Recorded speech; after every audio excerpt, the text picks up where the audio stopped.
মা আমাকে তুমি কেন হোস্টেলে পাঠিয়ে দিচ্ছ? মা ওই বড়লোক সাহেবটা আমাকে বলেছিল তুমি তোমার মেয়েকে হোস্টেলে না দিলে বড়লোক মেয়েদের থেকেও পিছিয়ে থাকবে, আর আমরা চাই না তুই কারো পিছনে থাকিস, নিজের খেয়াল রাখিস বোন।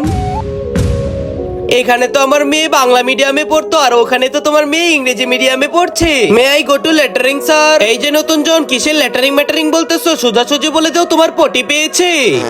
মা আমি একটু টয়লেট থেকে আসছি। শোনো আমি ওয়াশরুমে যেতে চাই, বাইরে গিয়ে ডানে যাবা। ছোট হোস্টেলে গিয়ে তুই দামি টয়লেট ব্যবহার করবি আর আমাদের বাড়ির টয়লেট তোকে অনেক কষ্ট দিয়েছে।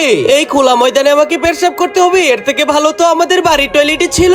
জানি না আমার মেয়েটা সেখানে কি খাচ্ছে। মা ছোট ওইখানে এমন এমন জিনিস খাচ্ছে যেটার নাম তুমি আমি কখনো শুনিনি। মা তোমার খাবারের কথা অনেক মনে পড়ছে। শোন ছোটকে একটা কল দে।